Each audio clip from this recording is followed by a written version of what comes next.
Falja e mëkateve në ditën e Xuma. Ebu Hurejra ka thënë: I dërguari Allahut ka thënë: kush merr abdes në formën më të mirë dhe pastaj vjen për të falë Xuman, dëgjon hutben dhe hesht, i falen mëkatet nga kjo Xuma deri në Xuman tjetër, shto dhe 3 ditë të tjera. Ai i cili prek një guralec ka vepruar gabim. 1. Marrja e abdesit në formën më të mirë do të thotë që abdesi duhet merret në formën më të plotë. Forma e plotë është kjo: përpara se të marrë abdes, të thotë Bismillah. Pastaj të laj duart 3 herë deri në kyçe, të shpëlaj gojën dhe hundën 3 herë. Pastaj të laj 3 herë fytyrën, nga ku dalin flokët deri tek mjekra dhe nga njëri vesh tek tjetri. Pastaj të laj duart deri në bërryla 3 herë, duke filluar me krahun e djathtë. Pastaj merr mes mbi kokë dhe fshin veshët një herë të vetme. Dhe në fund lahen këmbët deri në kyçe, duke filluar me këmbën e djathtë. Është e pëlqyeshme që gjatë marrjes së abdesit i fërkojmë gishtat e duarve dhe të këmbëve, po ashtu edhe mjekrën nëse ajo është e dëndur.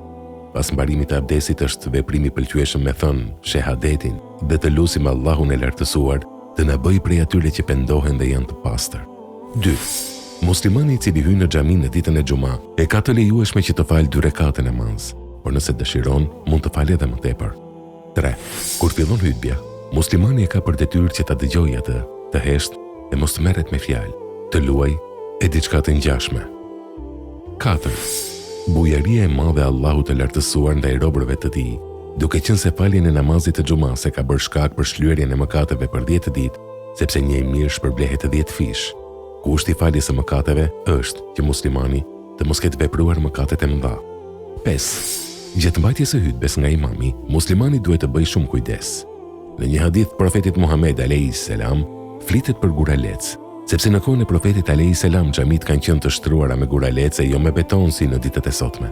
Por kuptohet që çdo gjë e ngjashme që muslimani e përdor, si për shembull merret me celularin gjatë hutbes, atëherë ka bërë një veprim të qortuar sepse ai e ka për detyrë që të dëgjojë hutben.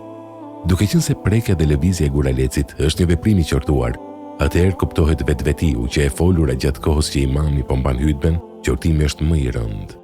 Profeti alayhis salam ka thënë: kush flet në kohën që imami po mban hutben, i ka ngjarë një gomari i cili mbart mbi shpinë libra, ndërsa personi i cili i thot atij hesht, nuk ka Xuma për të.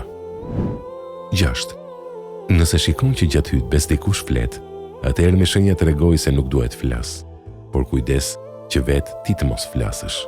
Nëse dikush të përshëndet me selam gjatë hutbes, mos e kthe përgjigjen, dhe kur namazi të mbaroj, tregoj arsyejen e mos kthimit të selamit. 7. Në raste të domosdoshme, është e lejuar për imamin që t'i drejtohet një individi të caktuar, si për shembull, t'i thotë dikujt që është pranë derës që ta mbyll derën sepse shiu që po bie mund të hyjë brenda. Zotin e lutim të na falë dhe të na mëshirojë. Amin.